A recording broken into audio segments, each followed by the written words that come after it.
Hello student, मैं हूं अभय आनंद। आपका अपना यूट्यूब चैनल अभय क्लासेस में पुनः स्वागत है। प्यारे बच्चों, आज जो आप लोगों का क्लास है वो प्रकाश के परावर्तन पर आधारित क्लास होगा। तो प्रकाश के परावर्तन में जो कि बहुत ही इम्पोर्टेंट क्वेश्चन है, क्वेश्चन देखिए क्या है। क्वेश्चन है अवतल दर्पण में प्रमाणित करें कि अवतल दर्पण में प्रमाणित करें कि F बराबर R/2। यहाँ F हो गया आपका फोकस दूरी और R जो हो गया वो वक्रता त्रिज्या हो गया। ठीक है, यानी फोकस दूरी जो होता है वक्रता त्रिज्या की आधी होती है, या आपको ये सिद्ध करना है कि वक्रता त्रिज्या जो होती है वो फोकस दूरी की क्या होती है, दोगुनी होती है। ठीक है, ये आपको सिद्ध करना है। या इस क्वेश्चन को दूसरे तरीके से भी पूछा जा सकता है कि गोलीय दर्पण की फोकस दूरी और उसकी वक्रता त्रिज्या में संबंध ज्ञात करें। ये लिख सकते हैं आप, संबंध ज्ञात करें। इस चीज़ को आप लोग लिख लीजिएगा, संबंध ज्ञात करें। ये क्वेश्चन हो सकता है। ठीक है, तो देखिए इसको समझने के लिए सबसे पहले हम क्या किए हैं, एक अवतल दर्पण लिए। यहाँ पे B' जो है वो अवतल दर्पण है। ठीक है, इसकी बाहरी सतह को हम लोग कलई कर दिया और भीतरी सतह जो है वो परावर्तक सतह है। तो इससे हम क्या किए, एक किरण को दर्पण पर आपतित किए, एक किरण को दर्पण पर आपतित किए तो B से परावर्तित होकर क्या हुआ, ये फोकस से होकर के गुजर जाती है। जब ये आपतित किरण, इसको बोलते हैं हम लोग क्या, आपतित किरण, और इसको बोलते हैं हम लोग परावर्तित किरण। ये वाला को हम लोग बोलेंगे परावर्तित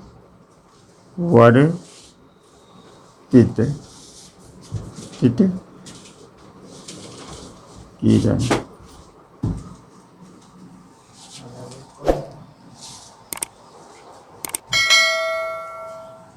यहाँ से A से कोई किरण निकलती है और B पॉइंट पे क्या होती है, आपतित होती है। आपतित के बाद यहाँ से टकराकर परावर्तित हो जाती है। तो ये हो गया आपतित किरण, ये हो गया परावर्तित किरण। और इस दर्पण का जो C हुआ, ये C क्या हुआ, इसका वक्रता केंद्र हुआ।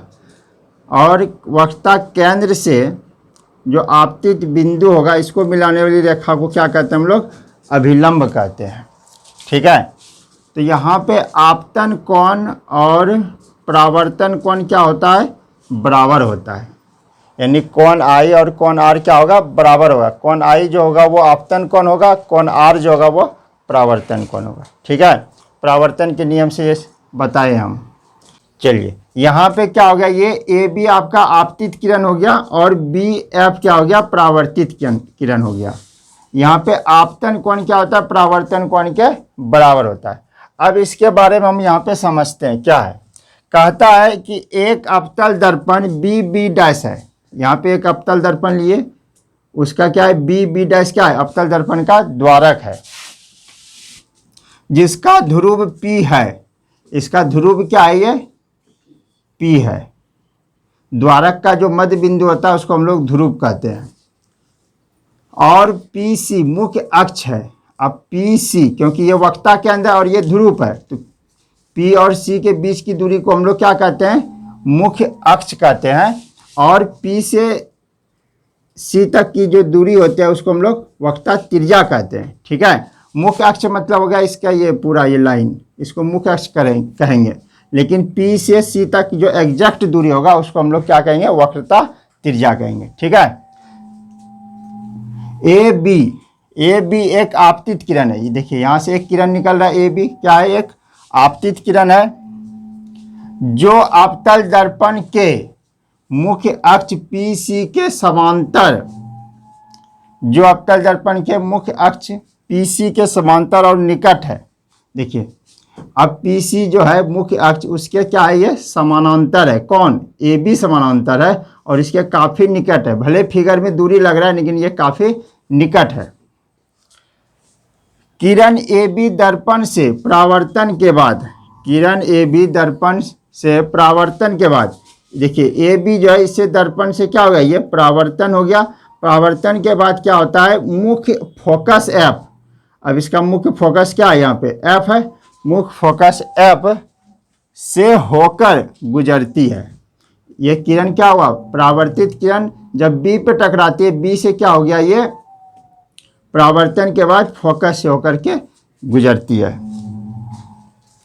चूंकि त्रिज्या सी बी दर्पण सतह के बी बिंदु पर अभिलंब है। अब देखिए, जब आपतित किरण और परावर्तित किरण के बीच में जो लंब होता है उसको क्या बोलते हैं हम लोग, अभिलंब बोलते हैं।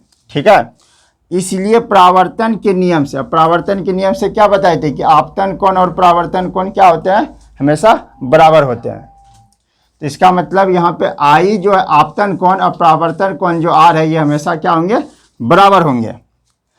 अब जब आपतन कोण को किससे डिनोट करते हैं, आई से, और आई किसके बराबर है, कोण ए बी सी। देखिए ए बी सी ये आपका आपतन कोण हो गया, और कोण सी बी एफ ये आपका परावर्तन कोण हो गया। ये दोनों कोण क्या हुआ, परावर्तन कोण के नियम से ये दोनों कोण बराबर हो गया। अब नेक्स्ट है कोण ए बी सी बराबर कोण बी सी एफ।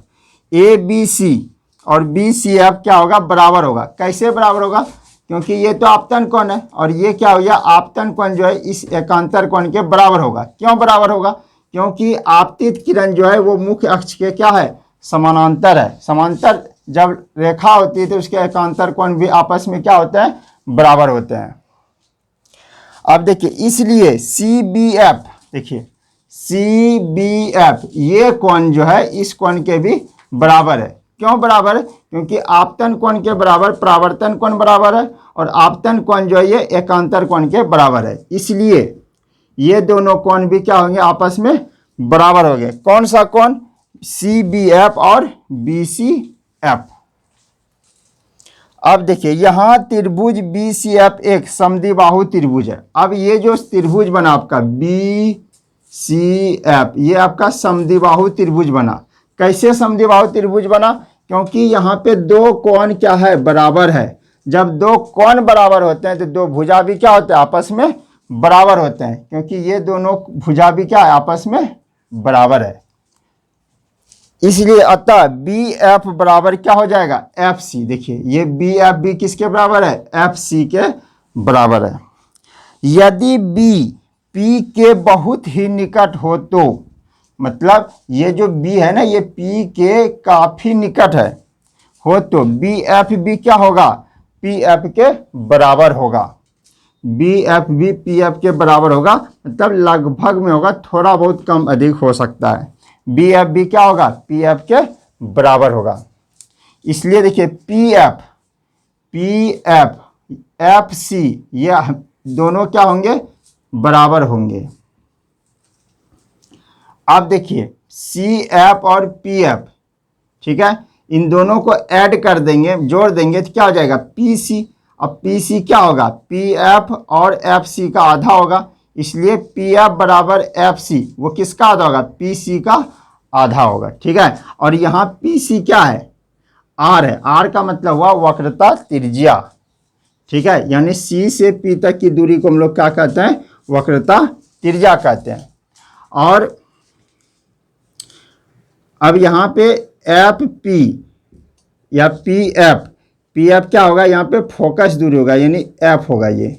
ठीक है, एफ जो होगा वो क्या होगा, पी सी के बदले में यहाँ पे क्या लिखें, आर। आर का मतलब वक्रता त्रिज्या, आर का क्या होगा, आधा होगा, इसलिए लिख सकते हैं हम एफ बराबर आर बटे 2। अगर इसी को हम लोग क्रॉस मल्टीप्लिकेशन करेंगे, मतलब आर को अगर 1 से गुना करेंगे तो आर, और एफ को 2 से गुना करेंगे तो क्या आ जाएगा, 2f। यानी आर जो है वो किसके बराबर होगा, 2f के बराबर होगा। यानी इसका कहने का मतलब हुआ कि फोकस दूरी जो है वो वक्रता त्रिज्या की आधी होती है, और वक्रता त्रिज्या जो है वो फोकस दूरी की दोगुनी होती है। यही हमको सिद्ध करना था। एग्जाम के लिए ये बहुत ही इम्पोर्टेंट है। आज का क्लास हम यहीं पे समाप्त करते हैं। अगले क्लासेस के लिए आप एक लाइक अवश्य कर दें, और हमारे चैनल पर न्यू है तो हमारे चैनल को एक बार अवश्य सब्सक्राइब कर दे और बेल आइकन को अवश्य दबा दे। इससे क्या होगा कि जो भी हम वीडियो डालेंगे वो आप लोगों तक सबसे पहले नोटिफिकेशन आप लोगों के मोबाइल पे आ जाएगा। मिलते हैं फिर अगले क्लास में, तब तक के लिए जय हिंद।